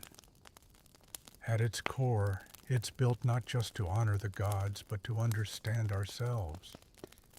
You pass a line of pilgrims placing offerings at a side altar. One man whispers a prayer for virility. A woman offers a cake shaped like a breast, an ancient symbol of fertility. A young couple kneels, holding hands, silently, hoping for children, or connection, or just the courage to ask the gods for it. Above them, carved into the ceiling, is the image of Nut, goddess of the sky, arching protectively over the world. Her stars shimmer faintly in the torchlight. Beneath her, we're all seeking the same things: love, purpose, and something sacred in the way our bodies touch and ache and heal. You step back outside now, blinking into the sunlight. The temple fades behind you, but its rhythm stays. A reminder that even in the holiest places, desire has a seat at the altar. The sun is higher now, casting a sharp light over the stone walkways of a quiet village. You follow a young man walking quickly toward a modest house with a bundle of offerings, onions, beer, and a scrap of folded linen. His face is drawn. His steps are quick. Something is wrong. Inside the house, a woman sits on a stool, clutching her belly. Not in labor, in waiting. You've entered the world of ancient infertility, where longing met ritual medicine and myth in equal measure. This couple has been trying for a child for years. No luck. And in a world where fertility was both survival and status, that silence in the womb could become deafening. You see it on their faces, the strain of hope repeated, then eroded. So they've turned to the midwife, the temple priest, and the scribe, all at once. The midwife pours a mixture into a small clay cup, date wine infused with herbs and honey. She says it will warm the womb. The priest, when he arrives, carries a scroll of incantations and a small image of Taweret, the goddess who guarded pregnancy. He places it near the woman's bed.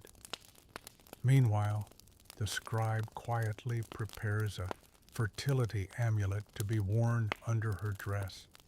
No one blames her, not out loud, but you can feel it, the way eyes linger just a little too long, the way older women nod and whisper when her back is turned. Sometimes the burden fell entirely on women, whether fairly or not. And yet, Egyptian medicine didn't completely exclude male factors. In one medical papyrus, a diagnostic test for male fertility is described. It involves examining the man's seed for consistency, heat, and even taste. You imagine the scribe tasked with documenting that particular process and hope they got hazard pay. Another method, the infamous garlic test. A clove was placed inside the woman overnight. If her breath smelled of garlic, by morning, it was believed her reproductive system was open and functional. If not, well, try again next month or a year. You walk outside with the husband as he offers a prayer to Amun, holding a handful of barley in his palm. He casts it into the canal, hoping the gods are listening. His voice is hoarse, not with age, but with repetition. You pass a neighboring house where an older woman tells a different story. She never bore children, but became a respected midwife, known for her steady hands and quiet singing during birth. Her fertility wasn't in her body, but in her care. Still, not all were so lucky. In other households, childlessness could result in divorce. The marriage contract you saw earlier, many included clauses about producing offspring. If a wife failed, the husband could take another partner, not cruelly, just practically. The society needed children to farm, inherit bury the dead carry on names. And yet, amidst the pressure, there was tenderness. Letters between couples speak of shared sorrow, of trying again, of not giving up. One scroll, worn and faded, contains a note from a man to his wife. Do not be afraid. If we are two alone in the house, let that be enough for the gods to hear us. You step now into the temple of Hathor, where a special healing chamber is reserved for women seeking conception. The walls are painted with scenes of birth music and dancing. Women come here not only to pray, but to dream. Incubation, they called it, sleeping in the temple overnight, hoping for a divine message, a vision, a sign. You lie on the stone floor now, eyes closed. The scent of incense floats above you. Somewhere nearby, a priestess hums softly. In the dream, perhaps you see a child's face, or a field blooming with barley, or nothing at all. When you awaken, the priestess reads your expression like a scroll. If you smiled, the gods answered. If you wept, they still might. And what about adoption? Rarely spoken of, but it happened.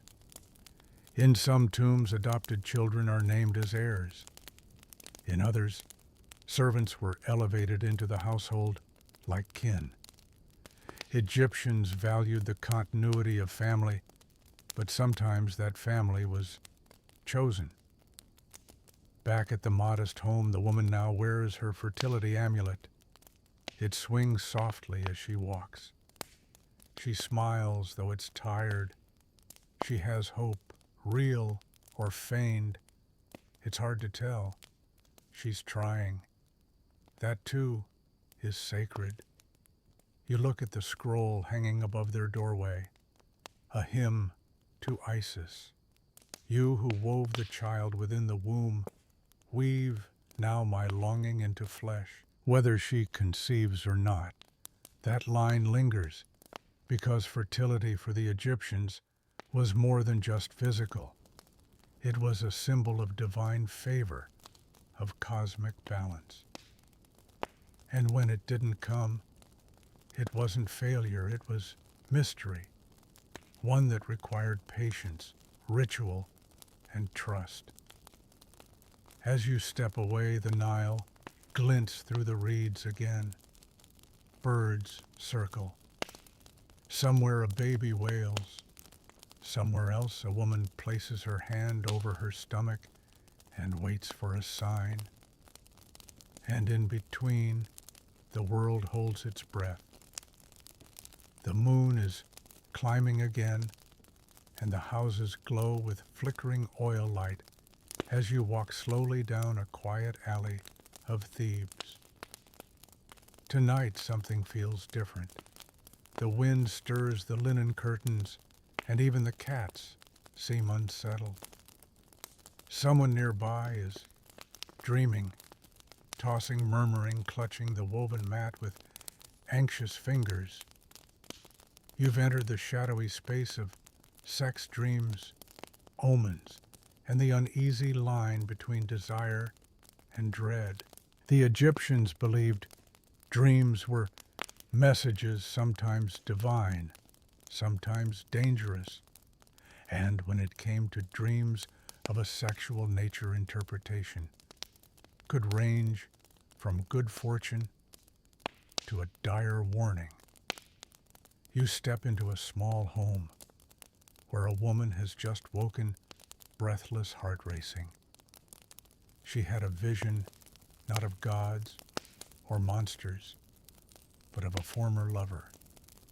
His touch, his breath, vivid and too real, and she's terrified. Because in her dream he kissed her, then vanished into smoke. She calls her sister, Who summons a dream interpreter? Yes, that was a real job. In temples and at village gatherings, trained priests or respected elders could read a dream like a papyrus scroll. They came armed with references, known symbols, sacred colors, animals, and actions that carried layered meaning. A kiss in a dream could mean love or death, smoke, maybe memory or transformation or loss. You sit beside them as the interpreter opens a worn dream book and traces his finger over the lines. If a woman dreams of a man she once loved and he disappears, she is about to lose something precious. The room grows quiet. Historians still debate whether these interpretations were shared beliefs or personalized performances. Some say each symbol had a fixed meaning. Others suggest it depended on the dreamer's life, status, fears. Either way, dreams were never ignored, and sexual dreams, they were especially important. You step into a temple complex now quieter than before. Here, in a side chamber, people came for dream incubation, offering food, drink, or hair locks before sleeping inside. They wanted to be visited by the gods or by something else. A man once dreamed that Hathor kissed his forehead. The next morning, he met his future wife in the marketplace. He told that story for the rest of his life. Another woman dreamed of being embraced by a crocodile, woke with dread, and miscarried the following week. Some dreams were taken as signs of fertility, others as illness, still others as visitations by spirits or deceased lovers. The boundaries blurred, and often the dream's power came from its persistence. And what if the dream stirred desire that felt unacceptable? You slip into a small courtyard where a man sits alone, hands pressed over his face. He's dreamed of his brother's wife, not once, many times. He hasn't acted on it, but he fears the dream means something shameful. He lights a small fire and prays not for punishment, but for clarity. Egyptian religion didn't always condemn desire, but it warned against imbalance. A man consumed by longing could lose his way, his social ties, his favor with Mayat. The interpreter he consults is gentle. He tells him the dream speaks of wanting what you cannot have. It is not a crime to dream. It is only a danger to follow it blindly. You exhale. That's not a curse. It's advice. Even in ancient Egypt, where gods had animal heads and the dead had their hearts weighed, there was room for nuance.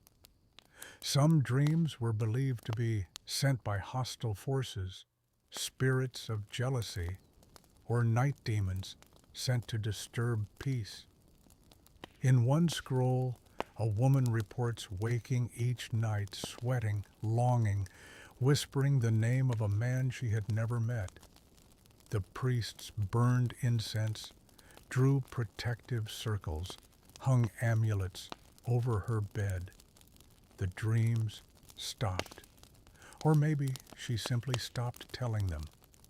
You pass now a wall where someone has etched a prayer. Do not send me dreams of fire or water. Send me cool earth. Let me sleep without heat. Even the wording feels sensual, as if the dream itself had weight and scent. You pause at a side door where children sleep. Even they are believed to receive visitations. A kiss from Bess in a dream meant protection. A bite from a serpent illness. Parents listened carefully to their children's midnight ramblings, trying to parse what was sacred, what was warning, and what was just tangled play. Now you're back in the street. The wind is still moving. A woman sings quietly to herself as she rubs scented oil on her feet. Her dream was soft. She held hands with someone she barely knew. She smiles. The interpreter told her it meant peace was coming. You look up at the stars. What dreams might be hovering above Thebes tonight? A secret longing, a memory reawakened, a god whispering a name into the dark. What lingers with you is how seriously they took it, that a moment in sleep could ripple into daytime behavior, that a half-remembered touch could lead to a temple visit, that the line between love, lust, and premonition was as fragile as a spider's thread. You pass one final doorway before heading on. It's marked with a painted symbol, an eye of Horus, protective. Inside, someone is stirring, a sigh, a whispered name. The dreams never end. Not here. And in a way, neither do we. The sun returns, brilliant, blinding, and with it the sounds of city life in full swing. Market stalls creak under baskets of onions and figs. Oxen grunt in the dust, and somewhere over the clamor, you hear a burst of laughter, too loud, too knowing. You follow the sound. It's coming from a scribe's house, just behind the Temple of Thoth. Inside, two young women lean over a clay shard, snorting with amusement. It's gossip, ancient, juicy gossip, and it's written in red ink, which means someone really wanted it to be noticed. You squint. The text reads, "She sleeps with him like a monkey in heat, and then scolds her husband for coming home late." You blink. That's vivid. You've stumbled into the most human part of ancient sexuality, the written whispers, the love letters, the jokes, the poetry, the scraps of ordinary life that carried heat, humor, and heartbreak. The ancient Egyptians wrote everything down, even the things they probably shouldn't have. Let's start with the love poems. You're seated now beside a scribe, teaching his apprentice how to copy a romantic verse. Not laws, not prayers, just raw, rhythmic longing. He recites softly, "Your voice is wine to my ears. When I hear it, I forget my mother's name." The apprentice stifles a grin. The older scribe doesn't. He nods in approval. These weren't just poems. They were tools, gifts, weapons even. Courting someone meant knowing the right line to offer, like a fisherman with just the right bait. You read another, "I wish I were her laundryman, so I could wash the linen that touches her thighs." You let out a quiet breath. That's not subtle, but it is skillful. Some poems are playful. Others are heartbreaking. One speaks of a lover gone missing. "I sat beneath the fig tree we planted together. It blooms. You do not." The ache is timeless. You move to a shelf where bundles of ostraca, broken pottery, used like notepads, are piled. Among them are letters, personal, breathless. One begins, to the one whose mouth I cannot forget. Another, if the gods will not bring you back to me, I will ask the river.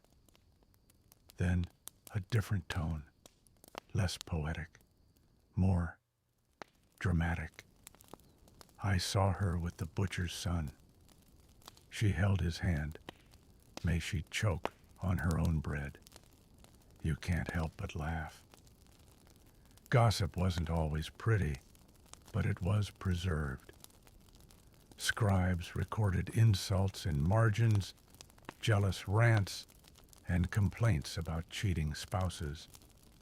One clay fragment even accuses a neighbor of stealing the affections of a gardener's apprentice and 2 goats. Interpret that as you will. You enter a larger scribe hall, now where official letters are copied for delivery. Not just romantic ones, but also regretful ones. A man apologizes for not sending gifts sooner. Another insists he didn't touch the temple singer, no matter what people say. A third begs to be forgiven for calling his wife's cousin a hissing cat with no milk. You don't ask. Love and sex bled into politics too. Royal correspondence sometimes referenced affection, seduction, even coded warnings about affairs. In one letter from a foreign princess sent to Egypt to marry a pharaoh, she writes, "If your eyes are soft to me, I will not cry when the boats leave my home." That's a real woman in a real moment, trying to find comfort in a strange marriage across borders. Historians still argue whether these letters were written by the women themselves or dictated to scribes. But the tone, the rawness, that feels personal and real.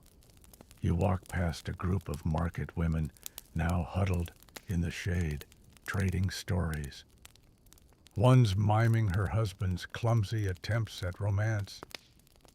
Another swears her neighbor is meeting someone by the fig grove at night. The third just laughs and says, "Good for her."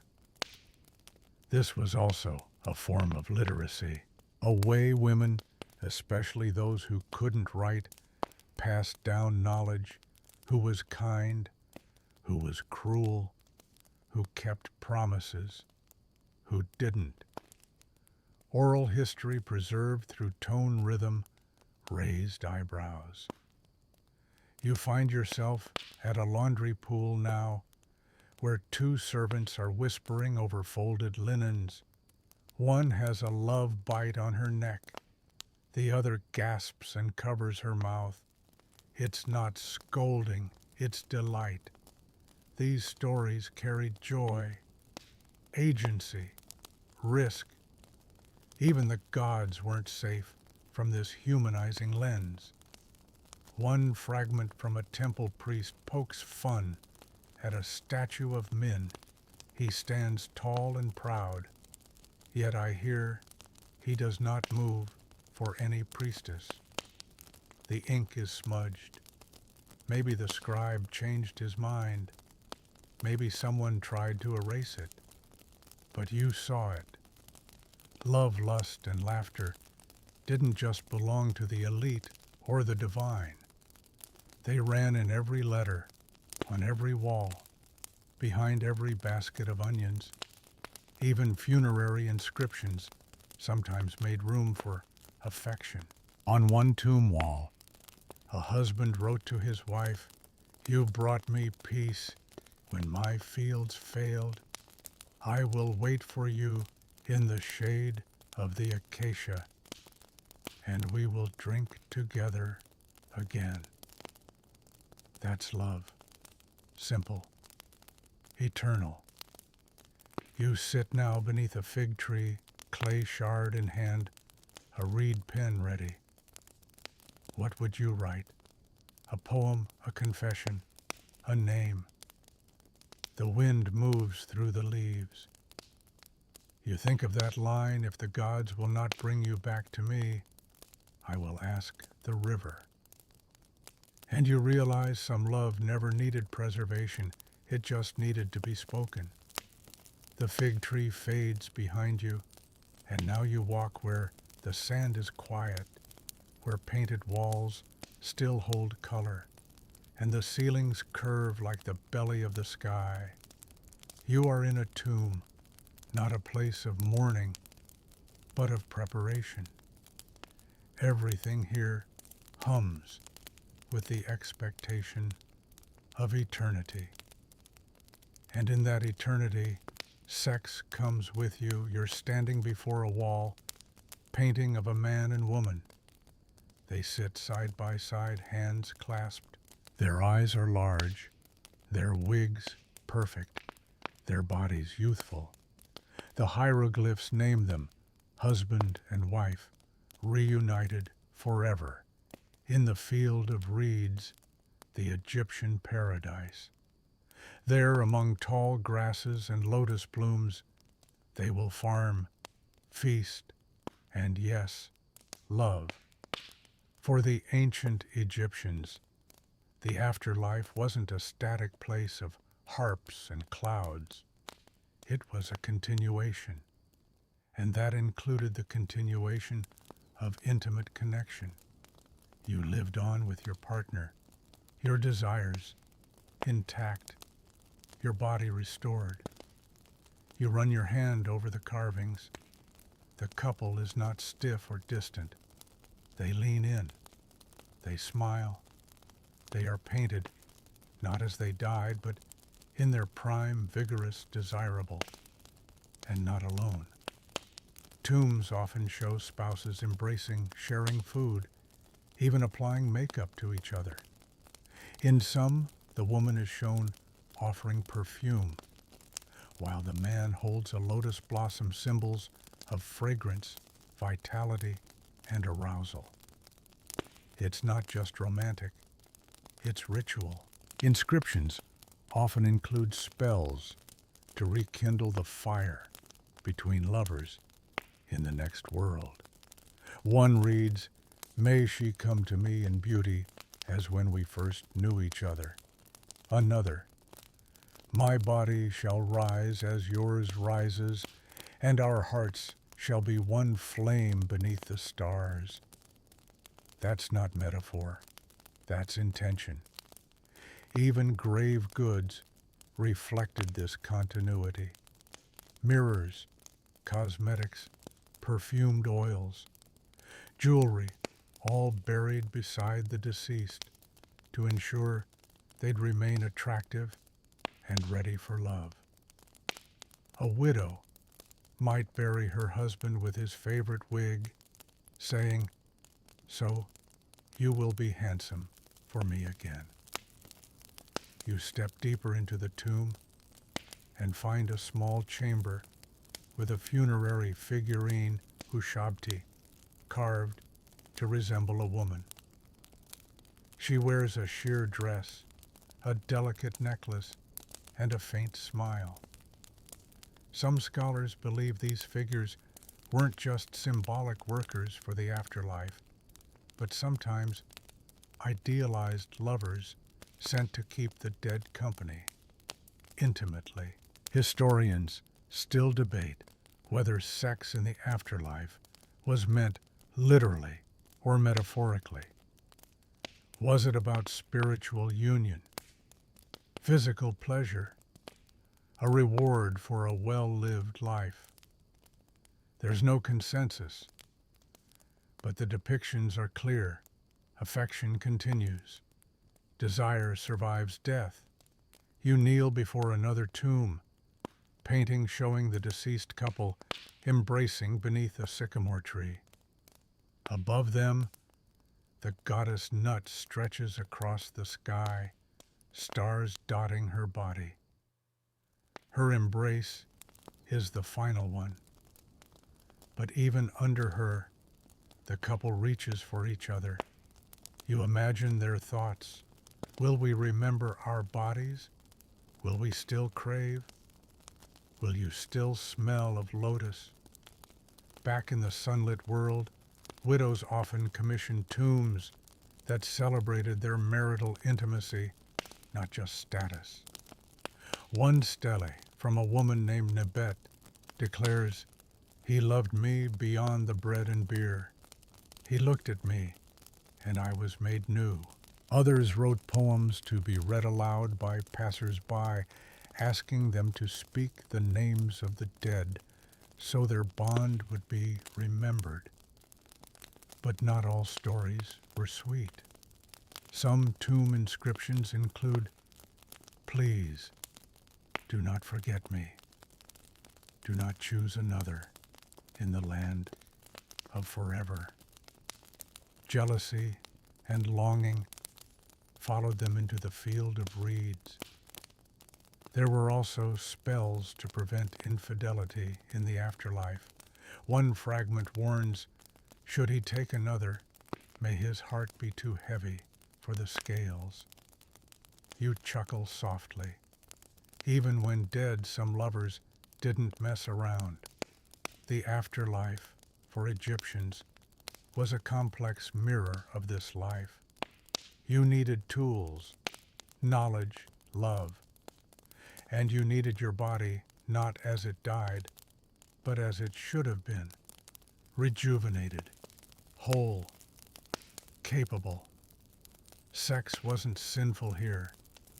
It was sacred continuation. The god Osiris himself was brought back from death through an act of intimacy. Isis reassembled his body, breathed magic into him, and conceived Horus. Their union was divine, but also earthy. Reconnection, restoration. You step into a